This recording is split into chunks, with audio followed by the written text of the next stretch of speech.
Hello student, today psychiatric topic classification of mental illness. ठीक है, तो आज जो नया टॉपिक स्टार्ट किया हमने, सारे डिसऑर्डर अब स्टार्ट होंगे।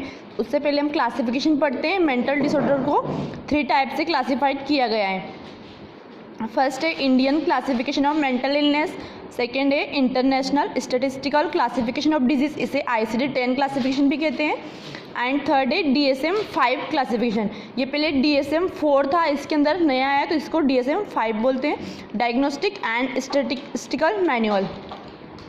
सबसे फर्स्ट पढ़ेंगे Indian classification of mental illness. ठीक है, Indian classification of mental illness के अंदर देखना, इन इंडिया नेकी, वीक, सिंगर एंड वर्मा, ये कुछ साइंटिस्ट थे, इन्होंने ICD-8 को मॉडिफाई किया। जो ICD-10 था इसका ही पार्ट था ICD-8।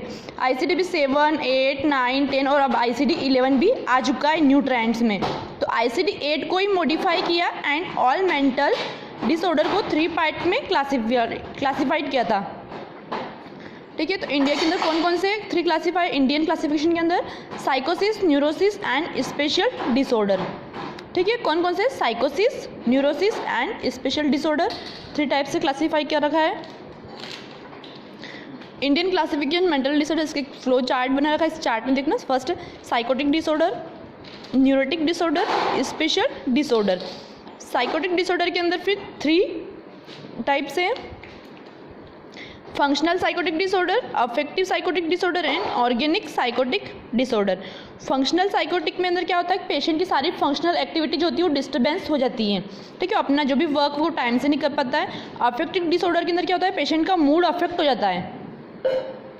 And organic psychotic disorder में पेशेंट के ब्रेन से रिलेटेड उसको कुछ भी प्रॉब्लम हो सकती है। ठीक है, तो इनकी डीप स्टडी हम आगे एक एक डिसऑर्डर पढ़ेंगे, उनमें अंदर पढ़ेंगे। अभी ओनली आपको क्लासिफिकेशन लर्न करना। ठीक है, तो फर्स्ट फंक्शनल साइकोटिक डिसऑर्डर देखना, सिजोफ्रेनिया इसका एग्जांपल है। एंड अफेक्टिव डिसऑर्डर के अंदर मूड अफेक्ट होता है जिसमें मैनिया एंड डिप्रेशन आते हैं। और ऑर्गेनिक साइकोटिक डिसऑर्डर में ब्रेन से रिलेटेड जो भी डिसऑर्डर होते हैं जैसे डेलिरियम, डेमेंशिया। ठीक है, एंड सेकंड देखते हैं psychotic clear neurotic disorder. Neurotic disorder में एग्जांपल है मेन न्यूरोटिक के अंदर anxiety disorder, OCD, obsessive compulsive disorder and DCD, dissociative convulsive disorder. ठीक है, इनकी फुल फॉर्म नीचे लिखी हुई है, आपको लिखना हो तो लिख लेना। ठीक है, and special disorder. Special disorder जो इसमें अंदर चाइल्डहुड डिसऑर्डर आते हैं, personality disorder, mental retardation, substance abuse disorder. ठीक है, तो ये इस तरह से पूरा Indian classification of mental illness है। फर्स्ट पढ़ते हैं डेफिनेशन ऑफ साइकोसिस। साइकोसिस के अंदर डेफिनेशन देखना, ये एक सीवियर मेंटल डिसऑर्डर है। ठीक है, एक सीवियर टाइप का मेंटल डिसऑर्डर है comparison to neurosis. It is characterised by, इसकी लक्षण है डिस्टर्बेंस हो जाना, thinking, emotions and behaviour. Patient की थिंकिंग रहती है, पेशेंट की जो इमोशंस रहते हैं एंड बिहेवियर के अंदर कुछ भी डिस्टर्बेंस हो जाना, क्या बोलता है, साइकोसिस डिसऑर्डर रहता है। ठीक है, साइकोसिस पेशेंट स्वयं की केयर जो भी होता है, सेल्फ केयर पेशेंट केयर नहीं कर पाता है। साइकोसिस में क्या होता है, पेशेंट इतना ज़्यादा डिसऑर्डर से मतलब हो जाता, ग्रसित हो जाता है कि खुद की केयर भी नहीं कर पाता है। तो आप मान सकते हो क्या एक सीवियर मेंटल डिसऑर्डर है। इसके 3 टाइप हैं, फंक्शनल, अफेक्टिव एंड ऑर्गेनिक। आपको पहले एक्सप्लेन कर दिए तीनों। Common sign and symptoms, insight, absence. इसमें साइकेट्रिक पेशेंट कभी भी ये एक्सेप्ट नहीं करेगा कि उससे कोई साइकेट्रिक डिसीज़ है। इनसाइट अब्सेंस मतलब अंतर्दृष्टि अभाव बोलते ना, उसके मतलब अंदर की जो भी अंतरात्मा कभी नहीं बोलती कि मैं साइकेट्रिक पेशेंट हूँ, वो मानता ही नहीं मुझे कोई बीमारी है। तो इनसाइट अब्सेंस रहती है उसके अंदर, वो कभी भी एक्सेप्ट नहीं करता है कि मुझे कोई साइकेट्रिक डिसऑर्डर है। तो साइकोसिस के अंदर इनसाइट अब्सेंस रहती है। कंप्लीट डिस्टर्बेंस ऑफ पर्सनालिटी, उसकी पर्सनालिटी जो होती है कंप्लीटली डिस्टर्बेंस हो जाती है।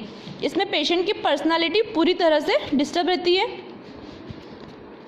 एंड थर्ड साइन सिम्टम्स है prognosis and recovery is very low.